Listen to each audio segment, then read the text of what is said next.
नमस्कार विद्यार्थी मित्रांनो, मी डॉक्टर किशोर बागडे आणि आपण बघत आहात YouTube channel medical admission guidance. या चॅनलद्वारे मेडिकल ॲडमिशन संदर्भात लागणारी सर्व माहिती विद्यार्थी व पालक यांच्या गरजा लक्षात घेऊन वेळोवेळी प्रसारित केली जाते। तरी हा चॅनल अजून सबस्क्राइब केला नसेल सबस्क्राइब करा, बेल आयकॉनवर क्लिक करा आणि आपल्या मित्रांना शेअर करा। मागच्या व्हिडिओमध्ये आपण एसएमएलचा विचार केलेला, एसएमएलचं लक्षात घेतलेलं आहे की एसएमएल कधी लागणार आणि तो कसा बघायचा। तर तुमच्या लक्षात आले की आता साधारणपणे ऑगस्टच्या शेवटीपर्यंत आपल्याला एसएमएल येणार आहे, 30 ते 31 ऑगस्ट पर्यंत। आणि तो कसा बघायचा, म्हणजे जनरल एसएमएल कसा बघायचा आणि कॅटेगरी एसएमएल कसा बघायचा हे आपण कालच्या व्हिडिओमध्ये बघितले।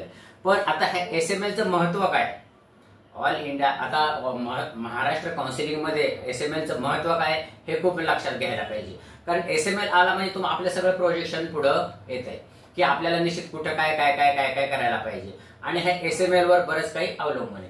तर आजचा आपल्या व्हिडिओचा विषय आहे महाराष्ट्र काउन्सिलिंग मधले एसएमएल चे महत्त्व।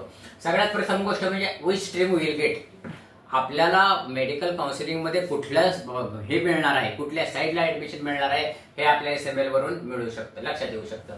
तर ह्याच्यामध्ये एमबीबीएस मिळणार आहे का, बीडीएस बीएमएस मिळणार आहे का, बीएचएमएस ला आपल्याला जावं लागतंय हे लक्षात येतं। साधारणपणे आपण मागच्या व्हिडिओमध्ये बघितलं की 3500 एसएमएल असेल तर गव्हर्नमेंट एमबीबीएस मिळू शकतं, 8000 एसएमएल असेल तर सेमी गव्हर्नमेंट एमबीबीएस मिळू शकतं। त्याचप्रमाणे 13000 एसएमएल असेल तर बीएमएस मिळू शकतं, गव्हर्नमेंट बीएमएस, आणि 25000 दरम्यान एसएमएल असेल तर तुम्हाला सेमी गव्हर्नमेंट बीएमएस मिळू शकतं। तसंच ह्या एसएमएल वर तुमचं बीडीएस पण होतं, म्हणजे 13000 आणि 25000। आणि बीएचएमएस ला तर काय पण त्याच्यानंतर तुम्हाला मिळू शकतं, क्लिअर कट होतं। म्हणजे एसएमएल वरून पहिली गोष्ट आपल्या लक्षात येते की कुठली स्ट्रीम आपल्याला मिळणार आहे। मग त्याच्यानंतर चॉईस फिलिंग कशी करायची हे खूप महत्वाचं आहे। चॉईस फिलिंग सगळ्यात महत्वाची आहे, म्हणजे एसएमएल वरून आपण चॉईसेस किती टाकायचे हे ठरवू शकतो। आता धरून चालू ह्याच्यामध्ये चॉईसेस एमबीबीएस साठी जे बॉर्डरी लाईनवर आहेत, साधारणपणे जर समजा एखाद्याचा एसएमएल 3600 असेल, 3600 असेल तर त्यांनी गव्हर्नमेंटचे सगळे टाकावे लागणार आहेत आणि सेमी गव्हर्नमेंटचे पण 4 ते 5 टाकावे लागणार आहेत, म्हणजे कारण तो बाउंड्री लाईनवर आहे। त्याच्या प्रकारे जर समजा एखाद्याचा एसएमएल 4500 असेल तर त्यांनी गव्हर्नमेंट एमबीबीएस टाकून सुद्धा सेमी गव्हर्नमेंट त्याला जास्त टाकावे लागतील, 4-5-10 टाकून उपयोग नाही, 20 ते 25 एमबीबीएस सेमी गव्हर्नमेंटचे कॉलेज टाकावे लागतील। असा इफेक्ट होतो आपल्या एसएमएल किती आलेला आहे। जर समजा आपल्याला 7000 एसएमएल आलेला आहे एमबीबीएस साठी, 7000 एसएमएल आला असेल तर तो गव्हर्नमेंट तर तुम्ही टाका मिळणार नाही, क्लिअर कट आहे, पण आपण आपल्या मानसिक समाधानासाठी टाकत असतो। गव्हर्नमेंट टाकल्यानंतर तुम्हाला सगळेचे सगळे सेमी गव्हर्नमेंट टाकावे लागतील। मग हा तुमचा तुम्ही फी किती अफोर्ड करू शकता किंवा गव्हर्नमेंटच्या काय स्कीम आहेत त्या किती इफेक्टिव्ह येतात हा नंतरचा प्रश्न आहे। पण आम्ही काय म्हणतो की साधारणपणे जर तुम्हाला सेमी गव्हर्नमेंट कॉलेजेस टाकायचे असतील तर फीची पूर्णपणे अंदाज घ्या, पहिल्या वर्षाची फी तुमच्या तयारी ठेवा। कारण काही काही कॉलेजेस काय करतात, अगोदर फी भरून घेतात, नंतर 6 महिन्यांनी देतात। आणि आपल्याला कसं 6 महिन्यात फक्त 6 दिवसाचा पिरियड असतो जॉईनिंग पिरियड, त्या 6 दिवसामध्ये आपल्याला ऍडमिशन करावं लागतं। आपण भाडू बसू शकत नाही, कोर्टात जाऊ शकत नाही। पण आमचं म्हणणं कसं असतं, पहिल्या वर्षाची फी तुम्ही तयार ठेवा सेमी गव्हर्नमेंट कॉलेजसाठी, नंतर ते बाय रूल तुम्हाला 6 महिन्यांनी मिळत असतील, त्याची काही काळजी करू नका।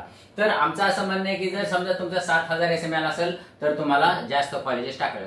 तसंच बीएमएस ला जर समजा तुमचा एसएमएल 10,000 पर्यंत आला असेल तर तुम्ही फक्त गव्हर्नमेंटचे टाकू शकता, तुम्हाला गव्हर्नमेंट कॉलेज मिळेल। त्याचप्रमाणे पण जर समजा तुमचा 13,000च्या वर आला तर गव्हर्नमेंट बीएमएस सगळे टाकून बीएमएस सेमी गव्हर्नमेंट तुम्हाला 5 ते 10 टाकावे लागतील। आणि जर समजा तुमचं हे एसएमएल साधारणपणे 20,000च्या दरम्यान आला, 18-19,000, गव्हर्नमेंट बीएमएस तुम्हाला मिळत नाही, क्लिअर कट आहे। पण फक्त मानसिक समाधानासाठी आपण गव्हर्नमेंट बीएमएस टाकतो आणि त्याच्यानंतर सेमी गव्हर्नमेंट मात्र भरपूर टाकावे लागतील आपल्याला, भरपूर म्हणजे भरपूर टाकावे लागतील, साधारण 40-50 पण टाकावे लागतील। मग ह्याच्यामध्ये परत विदर्भातले टाकायचे का मराठवाड्यातले टाकायचे का हे मी आमच्या पश्चिम महाराष्ट्राबद्दल बोलतोय।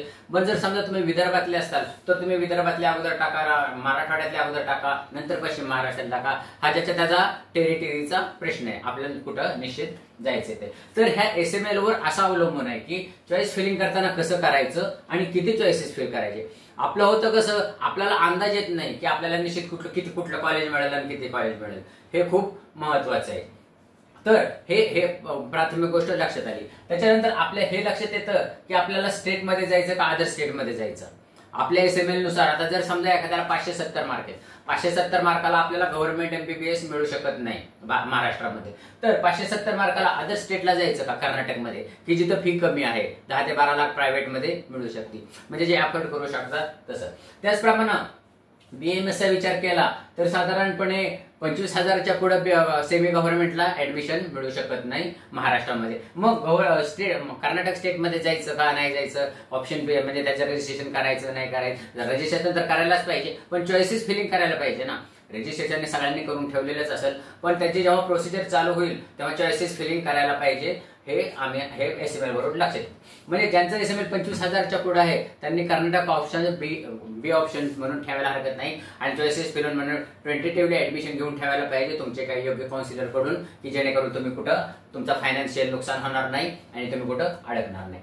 त्याचप्रमाणे ज्यांचे मार्क कमी आहेत त्यांनी इन्स्टिट्यूशन कोटाला जायचं का नाही, MBBS बाबत किंवा BMS बाबत किंवा BHMS बाबत. आता BHMS बाबत विचार केला तर ज्यांना खूपच कमी मार्क आहेत, साधारणपणे 190च्या कमी मार्क आहेत, त्यांनी इन्स्टिट्यूशन कोटाचा विचार करायला काही हरकत नाही. आणि त्याचप्रमाणे BMS जर विचार केला तर साधारणपणे ज्यांचा 25,000च्या खाली स्कोअर आहे त्यांनी, आणि ज्यांना महाराष्ट्र सोडायचं नाही, बरेच पालक असे असतात की आमच्या पाल्याला महाराष्ट्र सोडायचं नाही, आम्हाला इथे शिकायचंय, मग त्यांनी इन्स्टिट्यूशन कोटाला विचार करायला काही हरकत नाही. तुम्ही आणि तुमचं कॉलेजचं डील, कारण स्टेट कोट्यापेक्षा 3 पट जास्त असते, तुम्ही तुमच्या कॉलेजशी तुम्ही चर्चा करून ते डील करू शकता, त्यामध्ये आमचा काही संबंध नाही.